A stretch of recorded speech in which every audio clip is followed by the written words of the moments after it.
ಗುಡಪಲ್ಲಿ ಪಂಚಾಯತಿ ಸೇರುವಂಥ ಹೊಲಸಪಲ್ಲಿ ಗ್ರಾಮದಲ್ಲಿ ಮಾರಮ್ಮ ಕುಂಡಗಂಗಮ್ಮ ಬಾಯಿಕುಂಡಗಂಗಮ್ಮ ದೇವಸ್ಥಾನಕ್ಕೆ ಎಲ್ಲ ನಮ್ಮ ರೈತ ಬಾಂಧವರು ಬಂದು ದೇವಸ್ಥಾನವನ್ನು ಹೊಸದಾಗಿ ಕಟ್ಟಬೇಕು ಅಂತ ಕೇಳಿದಾಗ ನಮಗೆ ರೈತರ ಒಂದು ಆರೋಗ್ಯ, ರೈತರ ಒಂದು ಆಶೀರ್ವಾದ ಬೇಕು ಅಂತೇಳಿ ಆ ದೇವಸ್ಥಾನ ಕಟ್ಟೋಕ್ಕೆ ನನ್ನಿಂದ ಆದಷ್ಟು ನಾನು ಸಹಾಯ ಮಾಡ್ತೀನಿ ಅಂತ ಹೇಳಿದೆ. ಇವತ್ತು ಊರಿನ ನಾಯಕರು, ಹಿರಿಯರು, ಎಲ್ಲ ಮುಖಂಡರು ಬಂದು ನನ್ನನ್ನು ಭೇಟಿಯಾದಾಗ ನಾನು ಎಲ್ಲ ನಮ್ಮ ಗುಡಪಲ್ಲಿ ಪಂಚಾಯತಿ ಎಲ್ಲ ಹಳ್ಳಿಗಳಲ್ಲೂ ಸಹ ದೇವಸ್ಥಾನಕ್ಕೆ ಅಂದರೆ ನಾನು ನನ್ನ ಕೈಲಾದ ಆರ್ಥಿಕ ಸಹಾಯ ಮಾಡ್ತೀನಿ ಅಂತ ಹೇಳಿದ್ದೀನಿ.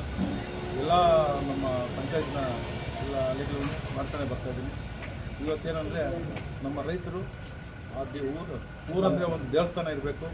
ದೇವಸ್ಥಾನ ಇದ್ದರೆ ನಮ್ಮ ಎಲ್ಲರೂ ಚೆನ್ನಾಗಿ ಆರೋಗ್ಯ ಇರ್ತಾರೆ, ಎಲ್ಲರೂ ಚೆನ್ನಾಗಿರ್ತಾರೆ ಅಂತ ಹೇಳಿ ದೇವಸ್ಥಾನ.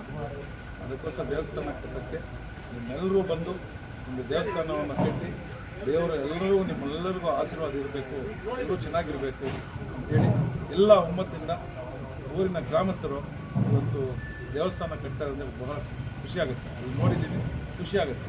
ಇವರೆಲ್ಲರ ಒಂದು ಒಗ್ಗಟ್ಟಿನಿಂದ ಇವತ್ತು ದೇವಸ್ಥಾನ ಕಟ್ತಾ ಇದ್ದಾರೆ. ಎಲ್ಲರೂ ಒಂದೇ ಅಂತೇಳಿ ಇವತ್ತು ದೇವಸ್ಥಾನ ಕಟ್ತಾ ಇದ್ದಾರೆ.